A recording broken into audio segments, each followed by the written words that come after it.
दोस्तों, जब पाकिस्तान के रूस में एम्बेसडर है मोहम्मद खालिद जमाली, उन्होंने उस समय जब लड़ाई हो रही थी और ऑपरेशन सिंदूर चल रहा था, अभी भी चल ही रहा है, लेकिन जब बिल्कुल जिसको कहता है ना काइनेटिक मामला चल रहा था, देन ही सेड दैट कि साहब फुल स्पेक्ट्रम रिस्पॉन्स की उन्होंने बात करी, यानी कि इंक्लूडिंग न्यूक्लियर वेपन्स। उन्होंने पूरी बात करी कि अगर भारत ने ये करा और ये करा, हम ये कर देंगे, पानी हमारा रोका फिर तुम देख लेना, और such things कि if India stops water then we can go to any extent। यही बात बिलावल भुट्टो ने भी बोली कि या तो इंडस रिवर में पानी बहेगा या खून बहेगा। फिर पाकिस्तानियों ने बोला कि आपको पता ही है डायलॉगबाजी इनकी कि लकड़ियां कम पड़ जाएंगी हिंदुओं के अंतिम संस्कार के लिए, और ये सब।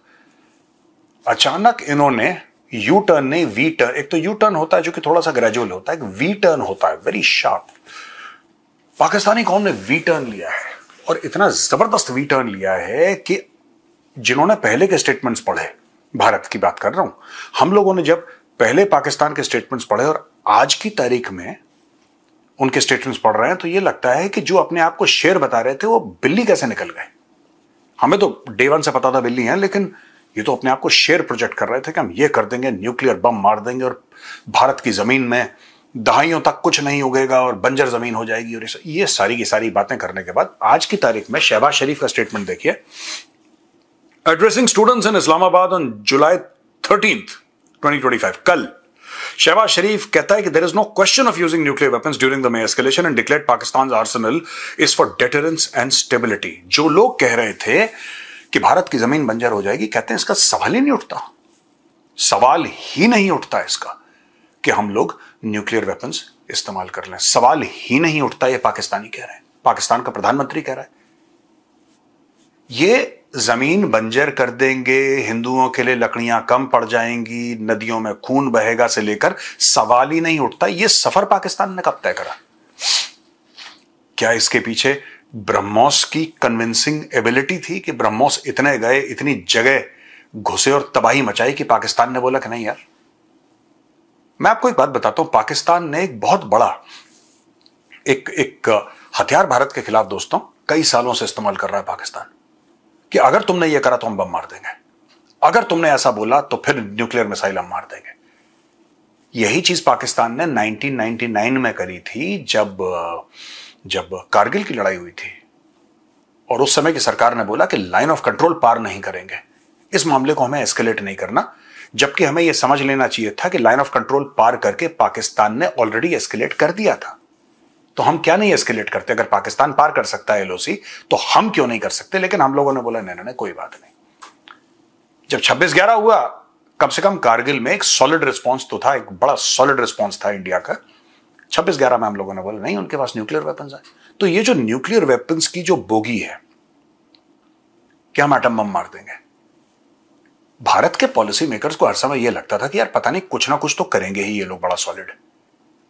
इस बार भारत ने सोचा कि एक काम करते हैं, देखते हैं लोग क्या करते हैं, बहुत बोल रहे हैं ना न्यूक्लियर, देखते हैं क्या करते हैं, कुछ ना कुछ तो करेंगे, फिर हमारे पास भी है, फिर हम भी देखेंगे। भारत ने कभी न्यूक्लियर की बात नहीं करी, लेकिन पाकिस्तान से बड़ी बयानबाजी हुई कि न्यूक्लियर। इस बार जब ऑपरेशन सिंदूर हुआ तो पाकिस्तान चुप, बिल्कुल शांत, न्यूक्लियर के बारे में कोई बात ही नहीं कर रहा। हमने बोला यार ये इतने अच्छे बच्चे कैसे हो गए, ये लोग, ये मार पड़ी इसलिए अच्छे बच्चे हो गए। अब पाकिस्तानी ये कह रहे हैं कि नहीं साहब, ये तो पीसफुल पर्पस के लिए है, डेटरेंस के लिए है, यानी कि कोई हमारे ऊपर हमला ना करे। 1999 में जब कारगिल हुआ था दोस्तों, तो भारत के पास भी न्यूक्लियर हथियार थे और पाकिस्तान के पास भी, राइट। न्यूक्लियर हथियार होने के बावजूद क्या पाकिस्तान रुका? नहीं, पाकिस्तान ने कारगिल के ऊपर हमला करा। उसी प्रकार से जब ऑपरेशन सिंदूर लॉन्च हुआ तो भारत के पास भी न्यूक्लियर वेपन्स थे और पाकिस्तान के पास भी। इस बार जिसको अंग्रेजी में कहते हैं कि the shoe was on the other foot, एक कहावत है ना अंग्रेजी में, the shoe was on the other foot. This time the shoe was on the other foot. हमें कोई फर्क नहीं पड़ा, पाकिस्तान के पास अगर न्यूक्लियर वेपन्स हो तो हो अपने घर के लिए, भारत को फर्क नहीं पड़ेगा, भारत को जो करना है भारत करेगा। यहां पे जो अजीत डोभाल साहब के जो बयान थे उसमें पाकिस्तान में तिलमिलाहट हो रखी है बहुत ज्यादा। डोभाल साहब ने क्या बोला कि अगर तुमने कुछ, एक खिड़की का शीशा भी अगर तुमने तोड़ा है, एक कांच भी टूटा है भारत में, तो उसका प्रूफ दिखाओ। अब ये प्रूफ मांगने के चक्कर में इस कौम का गला सूख गया, पाकिस्तानी कौम का, कि हमसे प्रूफ कैसे मांग ली, क्योंकि वहां तो जाहिल हैं सबके सब, पढ़े लिखे हैं नहीं, मदरसे हैं ज्यादातर, मतलब वहां पे जो स्कूल्स हैं बहुत कम है पाकिस्तान में, ज्यादातर लोग मदरसे में पढ़ते हैं। इवन आपको टेलीविजन एंकर्स दिखेंगे, उस सब के सब कभी ना कभी कुछ सालों के लिए मदरसे में पढ़ रखे होंगे। तो उन लोगों को तो वैसे भी प्रूफ की रिक्वायरमेंट है नहीं ना। प्रूफ की रिक्वायरमेंट उसकी होती है जो लिखा पढ़ा होता है, जिसने साइंस पढ़ी होती है या कोई भी उसने सब्जेक्ट पढ़ा है जहां पे प्रूफ का रिक्वायरमेंट है। यहां पे तो प्रूफ की रिक्वायरमेंट है ही नहीं। आपने जो कहानी सुनाई अलिफ लैला की, और जानबूझ के पाकिस्तानी जो सरकार है, पाकिस्तानी फौज है, पूरी आवाम को जाहिल रखती है, क्योंकि जाहिल आवाम कभी सवाल नहीं पूछती। बड़ी जज्बे वाली कौम, उनमें जोश, जज्बा, वलवला, यही सब दो तीन फर्जी बातें, फ्रॉडिया बातें, दोगलेपन की बातें, इससे पूरी पाकिस्तानी कौम चल रही है। यहां पे डोवाल साहब ने बोला कि अगर तुम कहते हो कि तुमने हमारे हवाई जहाज गिराए हैं, तो एक फोटो होगी कोई, क्योंकि हमने जो करा, हमने उसकी सैटेलाइट इमेजेस भी जारी करी, थर्ड पार्टी से लाके, मैग्जार टेक्नोलॉजीज जो सैटेलाइट फर्म, जो सैटेलाइट से इमेजेस लेके सेल करते हैं मार्केट में, उनका बिजनेस ही है, वहां से करी। अगर तुमने भारत में कुछ भी डैमेज करा, और ये मैं पाकिस्तानियों से बोल रहा हूं, अगर आप लोग कहीं दुबई में बैठ के या यूके में बैठ के कहीं पे भी मेरा वीडियो देख पा रहे हैं, मैं आपसे ही जानना चाह रहा हूं कि आप भी अपनी फौज से जरा पूछिए कि साहब ठीक है, चलिए, भारत ने साजिश कर दी, ईसाइयों ने साजिश कर दी, यहूदियों ने साजिश कर दी, लेकिन चाइना के पास भी तो सैटेलाइट्स हैं जो भारत की इंफॉर्मेशन आपको दे रहे थे। उन्हीं चाइनीज सैटेलाइट से एक बार बोलिए ना कि भारत के अंदर कुछ भी डैमेज हुआ हो, कोई जैसे हमारे एनएसएस साहब ने बोला कि खिड़की का शीशा अगर टूटा है तो उसकी फोटोग्राफ, तो दिखा दीजिए फोटोग्राफ, साहब ये खिड़की है, ये शीशा टूटा है, कुछ तो होगा, कुछ एक चीज तो होगी। Nothing, absolutely. यहां पे पाकिस्तानी कह रहे हैं साहब, foreign office spokesperson Shafqat Ali Khan emphasized that lasting peace requires dialogue, mutual respect and adherence to international law, not glorification of conflict. ये भारत को ये बोल रहे हैं कि नहीं साहब, आप ग्लोरिफिकेशन ऑफ कॉन्फ्लिक्ट कर रहे हैं तो कर रहे हैं, सही बात है, तुम्हें ठोका है, हम बता रहे हैं, तुम भी बता दो, हम विद प्रूफ बता रहे हैं, तुम भी बता दो यार कि हाँ हमने भी भारत को ठोका, ये देखो प्रूफ है। क्योंकि तुमने सिर्फ मार खाई है पाकिस्तानियों। अगर तुम्हारे पास एक भी सबूत होता, एक भी सबूत, तो तुम लोग ना कपड़े फाड़ के सड़क पर नाच रहे होते सबूत लेके। तुम तो झूठा यार, तुम झूठा ही सबूत दे देते। जैसे तुम्हारी मलिहा लोधी ने यूनाइटेड नेशंस में, वो पैलेस्टीनियन लड़की थी, उसको बोला कि कश्मीर की लड़की है, उसको बोला कि इंडियन आर्मी ने इसके मुंह पे पैलेट गन्स मारी हैं। कुछ झूठ ही बोल देते पाकिस्तान। इस बार तुमसे झूठ भी नहीं बोला गया, क्योंकि इस बार जब तुम झूठ सोच रहे थे तो एक ब्रह्मोस, दूसरा ब्रह्मोस, तीसरा, तुम्हें टाइम ही नहीं मिला झूठ बोलने का। अब ये देखिए साहब,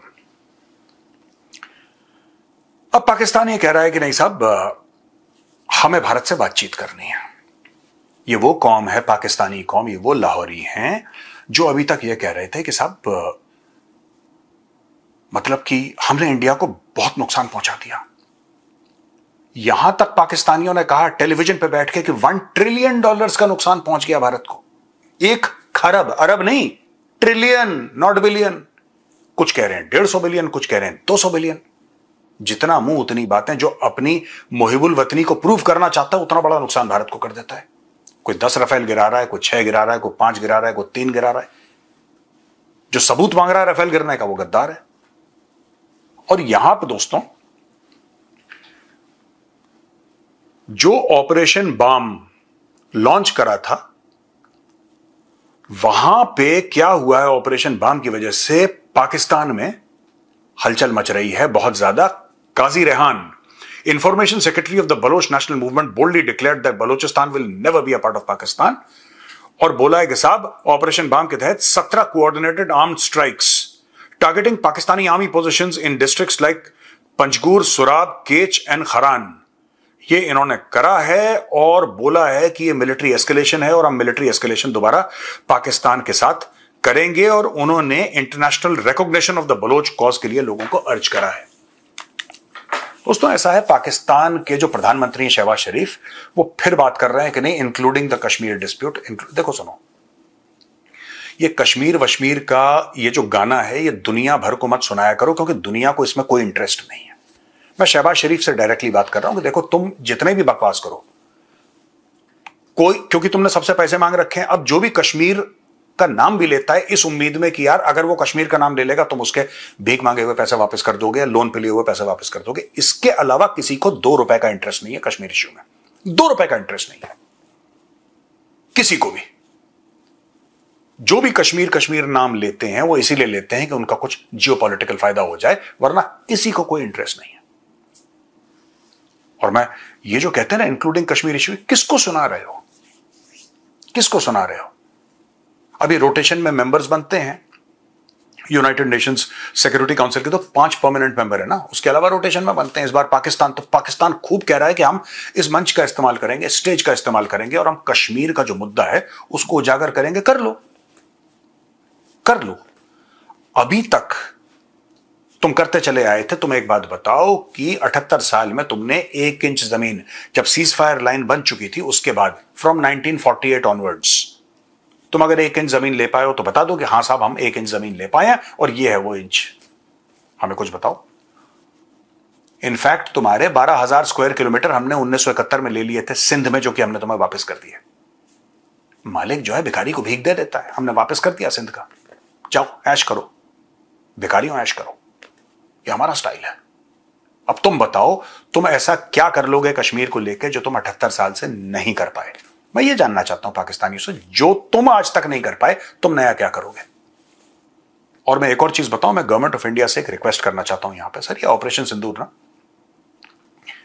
अभी ये खबर आई है कुछ दिन पहले, आई थिंक हफ्ता 10 दिन हुए हैं, कि जैश ए मोहम्मद दोबारा उन्होंने अपना स्विमिंग पूल एक्टिव कर दिया है और वहां पे फिर से वो लोगों को सिखा रहे हैं। मतलब पाकिस्तानी आर्मी वाले भी हैं, उनके एक्स आर्मी मैन भी हैं जो उनको सिखा रहे हैं, और दोबारा टेररिस्ट ट्रेनिंग शुरू हो गई है बहावलपुर में, जिसको हमने ब्रह्मोस से मारा था, ड्रोन से भी मारा था।